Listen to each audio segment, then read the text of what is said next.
Podcast.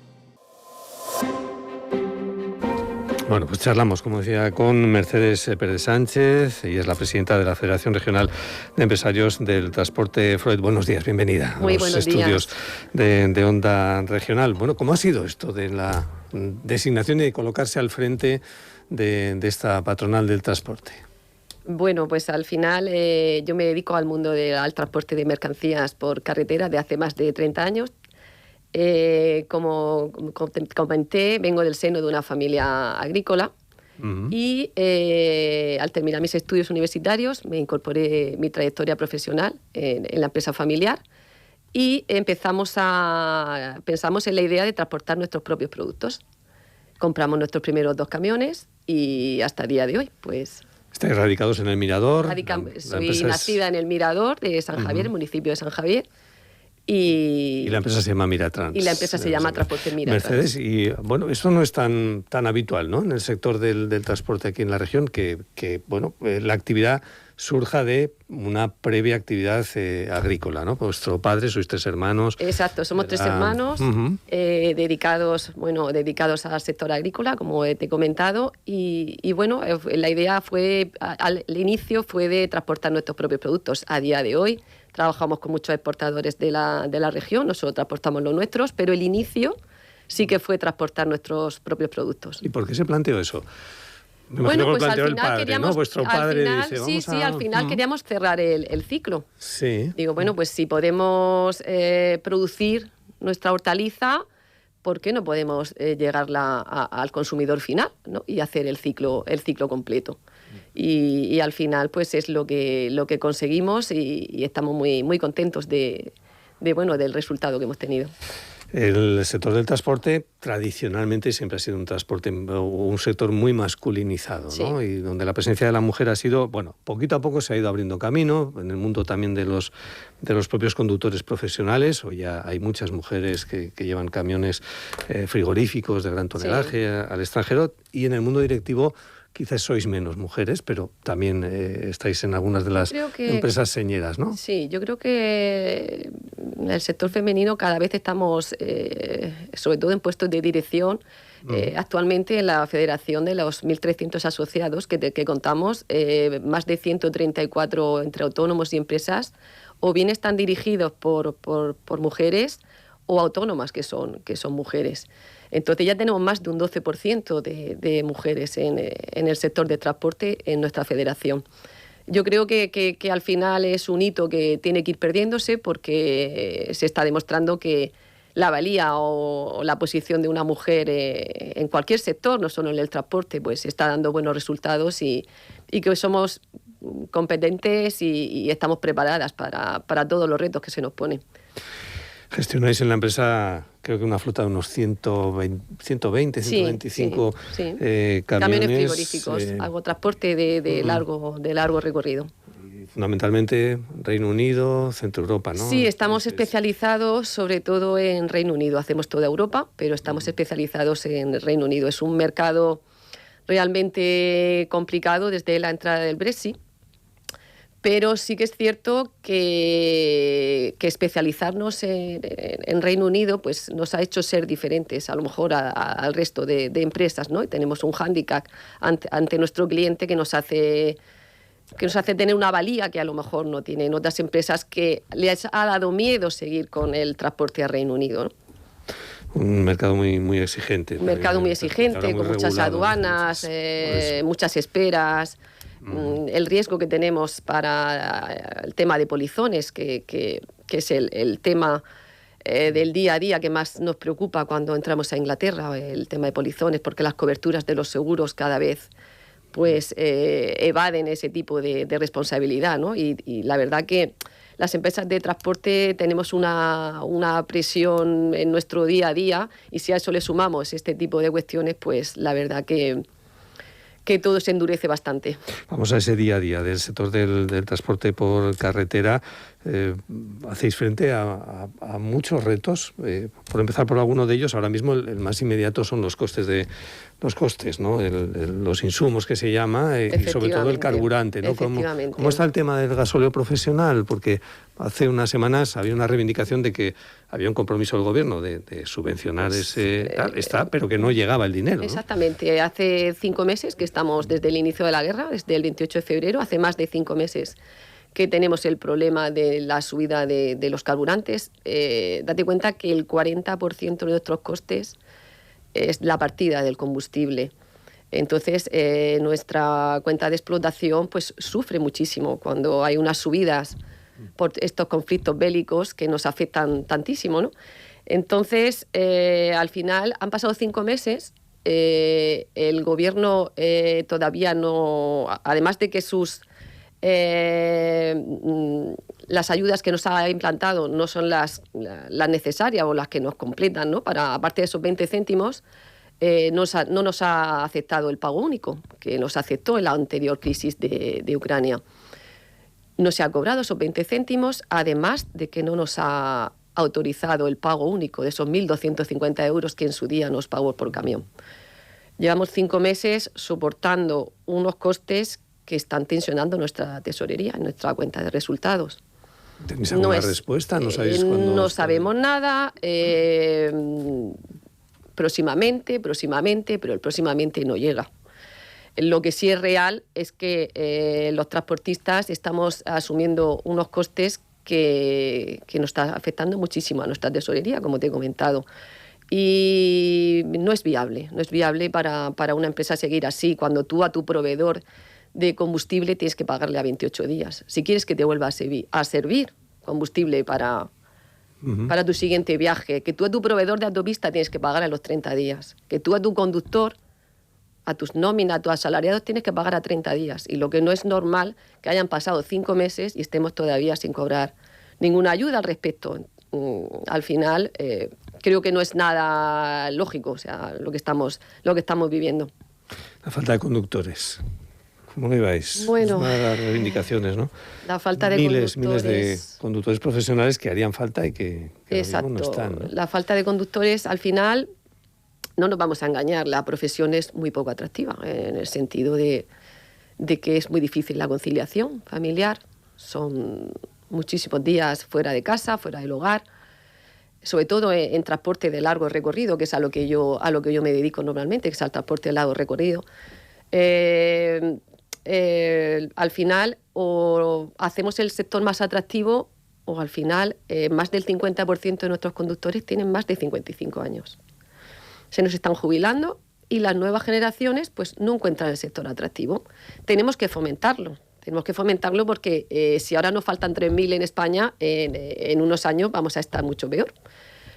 ¿Cómo se puede fomentar para que el joven o el adolescente se sienta atraído por la profesión, ¿no? Porque yo pienso que al final lo que tenemos que tener es ayudas también. Ayudas para el joven transportista que quiere dedicarse a lo mismo que ha dedicado su padre, que se ha dedicado su familiar, pues al final tiene que tener una ayuda por incorporarse al mundo del transporte y ser un joven transportista. ¿Por qué no? Hay en otros sectores, como un joven agricultor tiene sus ayudas, ¿por qué un joven transportista no las puede tener? ¿Por qué un chico con 18 años que quiere sacarse su carné de camión y quiere incorporarse al mundo del transporte, ¿por qué no tiene ayudas? Cuando a este chico le cuesta 5 o 6.000 euros sacarse un carné de camión con su CAP correspondiente. O sea, al final ese adolescente necesita una ayuda para sacarse ese carné. Y luego, sobre todo, poder conciliar. Ya no solo pedirle al cliente que los tiempos de carga y descarga pues que se reduzcan, que no tengamos a un conductor horas y horas parado para cargar o descargar una mercancía. Por parte de la Administración, como te he dicho, apoyo sobre todo en subvenciones para jóvenes transportistas o jóvenes que quieran sacar su carné de conducir porque quieren ser camioneros, porque les guste la profesión, que hay adolescentes que les gusta, pero realmente no tienen la disponibilidad económica para poder hacerlo. Un ejemplo práctico, no sé, un camión que sale de Miratrans, ¿no? O de Agromontes, que es vuestra firma agrícola, con destino al Reino Unido. Luego imagino que allí intenta traer una carga de retorno. Exacto. que no es precisamente con destino a la región de Murcia, que puede ser a otro punto de España, ¿cuántos días puede invertir, ¿no? en todo este viaje? Un camión, ¿no? Mínimo 9 días. Normalmente un transporte a Reino Unido son 3 días de trayecto, cargas el día A y descargas el día C. Y para bajar, pues la importación de ese camión, lógicamente, lo que hay que intentar bajo sobre todo es que ese camión no haga kilómetros, ¿no? Que no haga kilómetros en vacío. 9 días seguros, yendo el trayecto del viaje todo perfecto, sin ninguna anomalía. Por eso, otra de las reivindicaciones que hacemos es equiparar, sobre todo para el transporte de largo recorrido, equiparar los descansos semanales al de autobús, al de viajeros. Nosotros en mercancías tenemos que hacer o parar el descanso semanal de 24 horas a los 6 días de trabajo, mientras que en el sector del autobús, en viajeros, es a los 9 días. Si a nosotros nos ampliaran esa normativa a 9 días, nuestro conductor le daría tiempo a subir a Inglaterra, a subir a Alemania, a Holanda y volver a casa y conciliar con su familia y no estar parado 24 horas en un área de servicio no segura, donde no sabemos si nos van a robar gasoil, si nos van a robar la mercancía o cuál es el problema que va a tener por el camino. Entonces, al final lo que tenemos que hacer es conciliar o intentar homologar es que ese descanso semanal sea a los 9 días, no a los 6 días, para que ese trabajador, ese conductor, pueda volver a casa y conciliar con su familia y no en un parking. Hay otro aspecto que me llamaba la atención ayer, repasando un poquito los pormenores de esta entrevista, y es los cambios constantes de normativa que hay en el sector de transporte a nivel europeo que van aplicando los distintos países, ¿no? Y leía, por ejemplo, que ahora, desde primeros de mes de julio, por ejemplo, en Bélgica han cambiado el tipo de peaje que debe pagar un camión, que no tiene nada que ver con el de Holanda, que a su vez también ha vuelto a cambiar, que no tiene nada que ver con el de Francia, o con los sistemas de peajes que pueda haber para los vehículos pesados aquí en algunas autopistas y en España, ¿no? Entonces, esto no sé si supone también mucho follón, que se dice para vosotros, desde el punto de vista administrativo, ¿no? Exacto.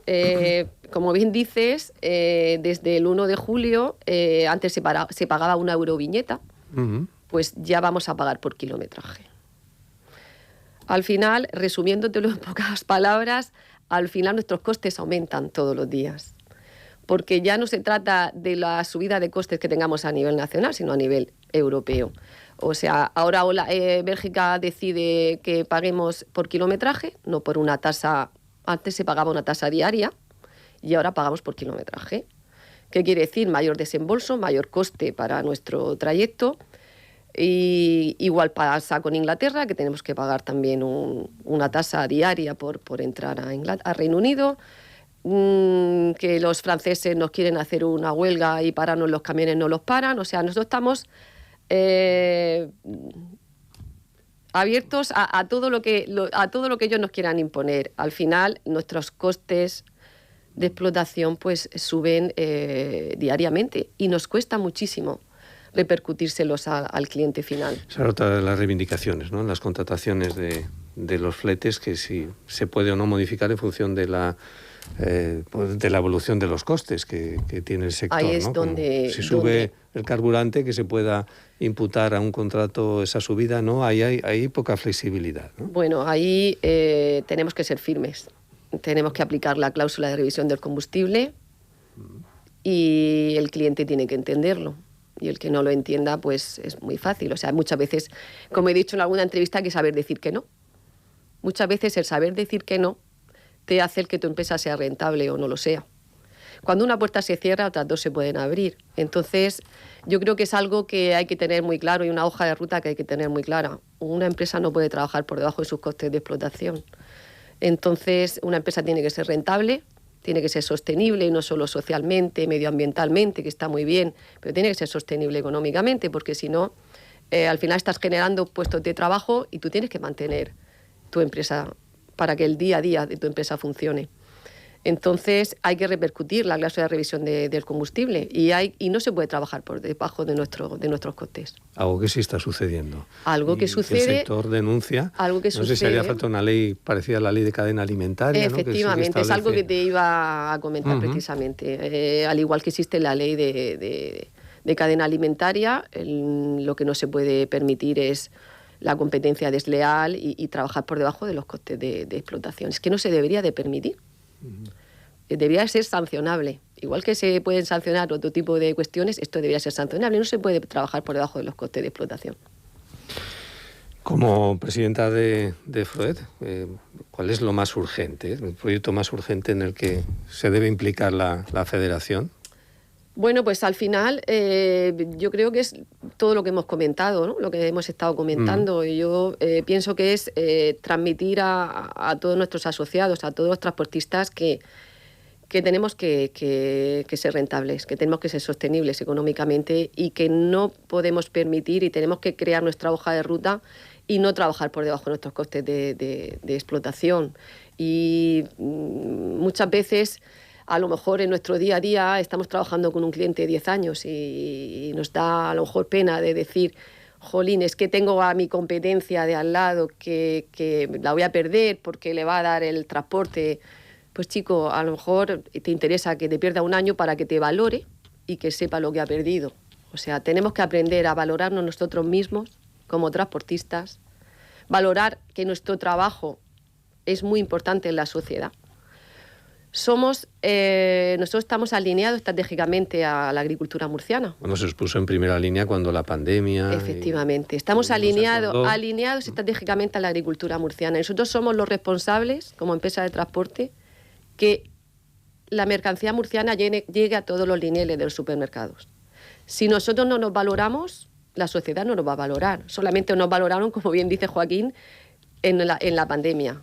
Pero es que la pandemia pasó, éramos unos héroes, porque salíamos de casa, porque no nos daba miedo. El conductor salía y se exponía. Mientras que todos estábamos confinados, nuestros conductores estaban expuestos en la carretera. ¿Qué pasa? ¿Que ha pasado la pandemia y ya no somos importantes? Pues yo creo que somos igual de importantes que en esa ocasión. Entonces creo que debemos de decir basta y valorarnos nosotros como transportistas y que nos valore la sociedad y que el flete vale lo que vale. Si en la cadena de supermercado estamos cansados de ver que un producto, estamos cobrando una lechuga en campo a 10 a 20 céntimos y vamos al supermercado y vemos que está el paquete de lechuga a 2 euros, pues en vez de haber tanta intermediación por en medio, que le paguen realmente al que está exponiendo el día a día. Bueno, ahora ya Mercedes hablaba como empresaria del transporte ya es y que como empresaria agrícola. Al final se me mezclan los dos sectores. Mercedes Pérez Sánchez, gracias, presidenta de FROED, por Muchas estar con gracias. nosotros esta mañana aquí en Onda Regional. Y llegan las noticias.